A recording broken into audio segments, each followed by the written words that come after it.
the direction of Aaron Howden, North Metro Chorus. Les Mis is a really big story and it's got a lot of pieces to it. So we wanted to do sort of one strand of the play, which is the underlying theme of hope and love reigning eternal through misery, through strife, through difficult times. And so we kind of let that be the underlying theme of the Les Mis story.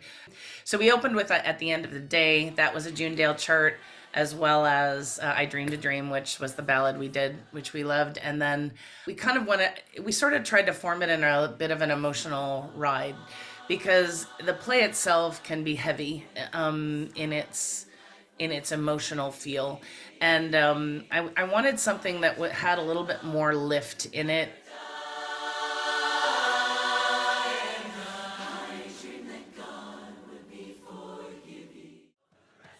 The song we sang next, which was Rest of Our Days, it was sort of unpacked in layers, and it was a song originally, we did a Christmas show last year, and Lynn's daughter, Jordan, had sent me Rest of Our Days as a Christmas song, and it stayed in my head. It was one of those little catchy tunes and I switched some lyrics, and we layered in, the drum, the cabasa, which frankly, that was Gary Lewis's idea, which I loved.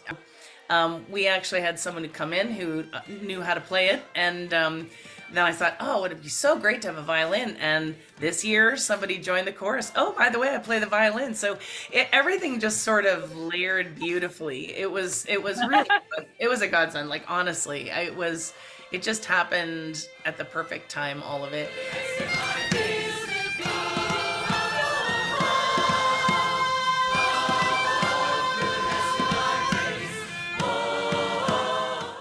And then we went into more of a heartwarming Castle on a Cloud. We treated that as sort of the cleanup after the party, and had one of Rachel, she was the soloist, did a beautiful job, and that was also June Dale's arrangement.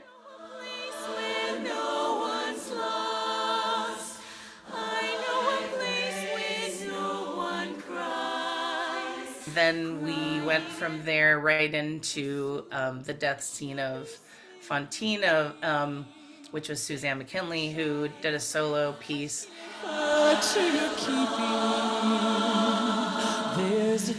And then that went into Do You Hear the People Sing? And that closer together, Gary Lewis did that for me as well and did a beautiful job. They will live again in freedom in the garden of the Lord.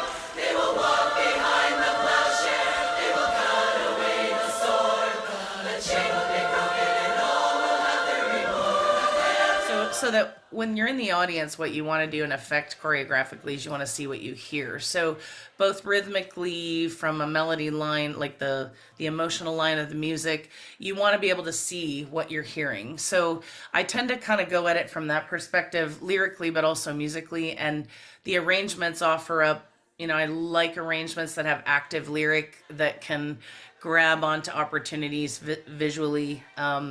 So each one had its own sort of house, like its own flavor, its own feel, because each piece of music has its own feel, and, for most visions, they start out with I would say, let's start with 2 barrels. We'll use them here. Now we need 4. Now we need 2 buckets. Now let's make it 3 buckets. So things just, as I taught the visual plans, things got layered in and moved, and, it unpacks over time. There was delegation and assigning of how that was all coming on. So we had to assign them, then we were in charge of those for the week. It's very cumbersome to look after that volume of props, but Erin really wanted to do the backdrop. She wanted to make sure that there was texture, an element of not only for choreography for us to be able to stand on some of these props, but obviously to be able to show a little bit of a flair of the play. I said I wanted a broom, but we wanted Cosette. She already was much shorter than Suzanne, who was Fantine. We wanted them to look different, and so the broom that we assigned to her was much taller than a broom would be for a person, so that she would look measurably smaller. We had 4 characters. We had a gray vest in play, and that was something that we resurrected from the past. And then there's always been a blue vest character in Les Mis, so we thought a perfect person would be Aaron in this case. And then we integrated different vests. So I wanted to have a real strong front row, doing a lot of research from the Renaissance period. We work with a woman named Deanna, and I designed another costume in addition so that we could have those interspersed. And also too, with some of the key featured people with the aprons.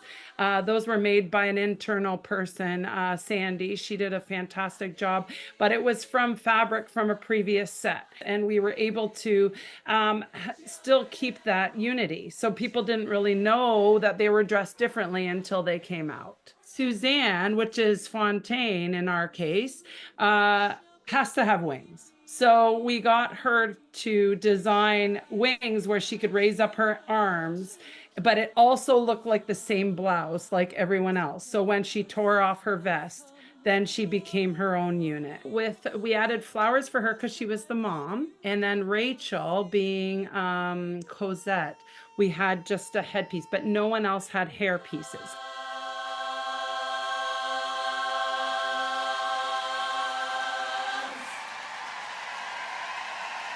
It was really surreal. Like, honestly, we were all, I'm not speechless very often, but I was very speechless. I haven't felt that giddy in a long time.